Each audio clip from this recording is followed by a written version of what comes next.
NextStars, we're here today to talk about immigrating to Canada as an entrepreneur or an investor. My name is Rick Spence. I'm an advisor to NextStars, and this is the founder and CEO. Thank you so much, Rick. Tell us your name. This is Saeed. I'm the founder at NextStars, and I'm very happy to be here with you, Rick. Thank you so much for everything that you're doing at NextStars. I really appreciate it. Okay, so your background is helping entrepreneurs get established and grow their businesses in Canada. That includes Canadian entrepreneurs, plus people from overseas who see the advantages of building a business or investing in businesses in Canada. What we've seen recently is that Canada has changed its immigration rules and tightened up. But I think there's still a lot of opportunities here, and that's why we're still in this business. So can you sum up what's going on here and what the Canadian government is looking for? Yes, of course. I think there has been changes in the immigration system, and we can all agree that there has been some mistakes. But the good news is that Canada is still very much open for business and very much open and inviting to people around the world that have good ideas. And the premise is you have to be willing to make positive economic impact. You have to be serious about launching your innovative idea in Canada. So as of April 29, 2024, the startup visa rules changed, and now each designated organization is limited to issue only 10 letters of support to the qualifying businesses that they choose to bring to Canada. This creates a little bit of a limit to the program, but at the same time, it almost inevitably raises the bar on the companies that want to come to Canada, and also raises the bar in terms of the innovation that the entrepreneurs have to keep in mind when they're entering the country. Right. And I want to emphasize that Canada is a good place 100%. to run a business. We've got a fairly good legal system here that ensures that businesses are treated fairly and that they can grow. We've got a huge talent pool. We have access to huge urban markets here, natural resources, and we have a big market to the south of us if you want to export to the United States of America. So there's lots of reasons to be here. And Canada wants more immigrants. We need more entrepreneurs.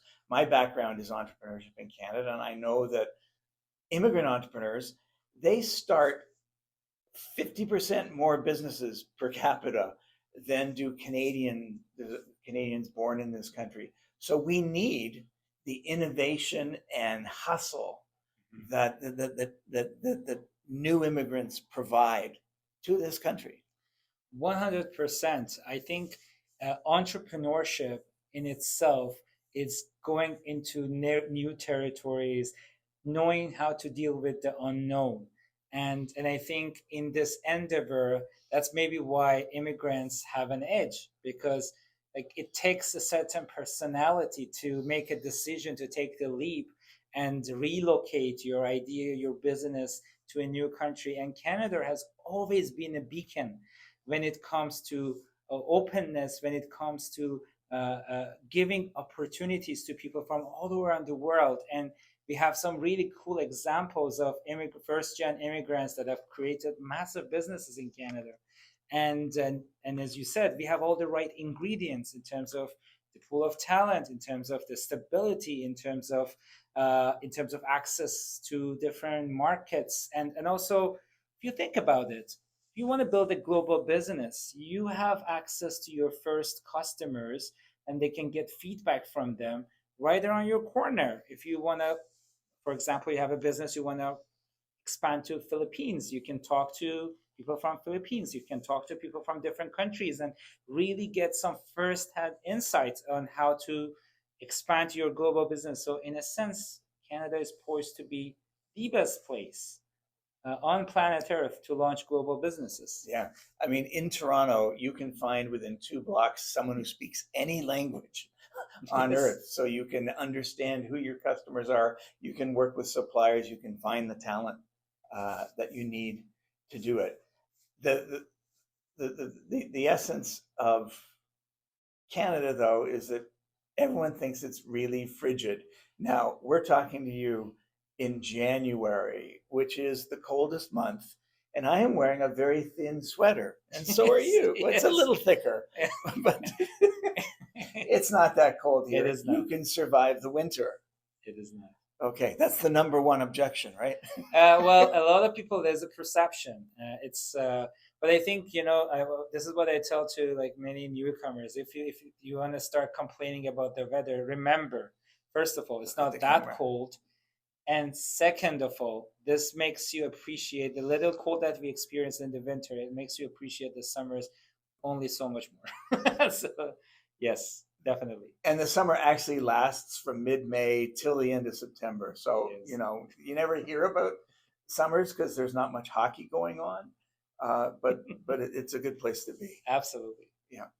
And so how can people take advantage of the new rules out there, the new regulations, the new relationships with these accelerators and other designated organizations? How can people get more information and start thinking seriously about getting involved in Canadian businesses? At NextStars, we really pride ourselves in having building the business around the core promise of collaboration. We collaborate very closely with a network of very reputable designated organizations and accelerators to wrap ourselves around these newcomer entrepreneurs that we are facilitating their market entrance to Canada. We've launched recently a partnership with Innovation Factory, for example, out of Hamilton region, and we're working very closely with other designated organizations, and we've been able to like funnel or recommend businesses, help businesses, facilitate businesses to get in touch with them. Because as we always believe at NextStars, it takes a village to make a startup successful, and we see our role as being the facilitator, being the supporter of these entrepreneurs, and recommend community partners that they can work with, and we can augment their journey at NextStars. So, where the start is you have to have an innovative idea. You have to have an idea that is impactful, and it's new, it's innovative, but also it's scalable. In a startup visa program, we are not looking at a business that can employ like 10 people max, or the impact's going to be to a neighborhood. We are looking at businesses that can launch in Canada, grow, and maybe go south across the border or other countries as and build scalable global So should businesses. less ambitious people go to other countries? Oh no, there are other programs for small business owners or people that are more into small businesses. But for startup purposes, it has to be a big, bold vision that can impact nationwide and possibly like North America wide. This video is going on very long, but let's just get one example from you. Someone, tell us a bit about a business. You don't have to name it, but tell us what it is, it does, and how you've helped them. Oh, there's actually a business that is We actually didn't rehearse this. it's very relevant to what's going on right now. Uh, Unfortunately, we have the wildfires in LA. Heartbreaking images coming out on internet. There is an actual startup that we are working with. It is in the process of actually relocating to Canada. That is exactly focusing on solving this particular problem. They build an algorithm that basically creates a risk factor on different geographies based on the temperature, the humidity, the pattern of previous wildfires, Wow.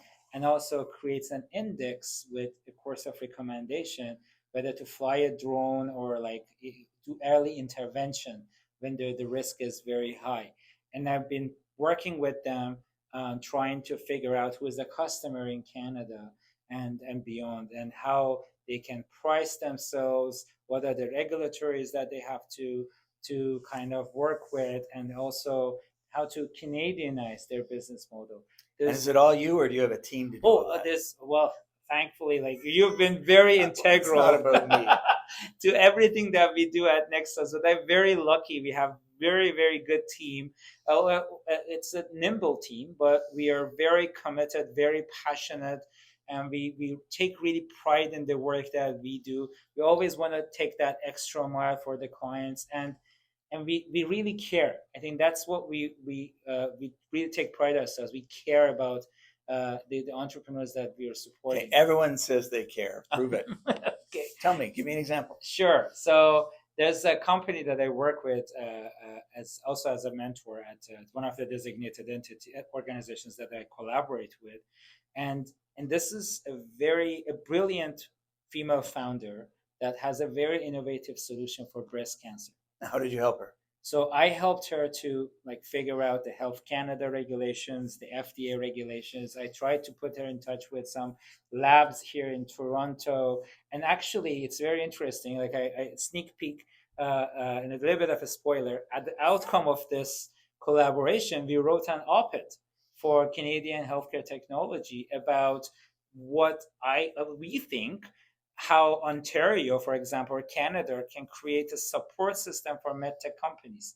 So that's like to the extent that we kind of like navigated the system together in Canada. And yeah, and the outcome of it was like an op-ed that Canadian healthcare technology looked at, and like, okay, we want more people to know about this.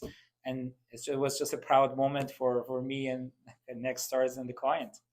So at NextStars, we care about entrepreneurs, we care about Canadian economic growth, and we do it well. Absolutely. We have great advisors.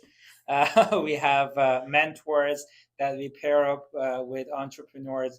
And one last thing that I wanted to mention, Rick, because a lot of times people that want to do a startup visa think that the letter of support is end all be all.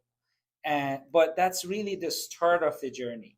We want to make sure that we support the entrepreneur to create meaningful progress as it relates to the Canadian story of the business. And we want to make sure that the company gets evolved and goes through a journey of exploration in Canada, and also be able to adjust, accordingly, do minor pivots, learn from the market, and really grow and establish themselves into the Canadian market. We have helped many clients, and I'm very proud that we brought a lot of FDI to Canada through these startups. But what's very important is to recognize that also the government is looking for companies and entrepreneurs that are serious about launching a global business out of Canada. And that's the type of clients that we take pride in working with, and the impact that we strive to make on the ecosystem. Okay, do reach out. I'm Rick. This is Saeed. And let us know if you want to hear more from us or less. Thanks so much. Thank you. Thanks, Rick. This is Canada. Maple syrup and like Captain Say. Kick your ass all hockey season,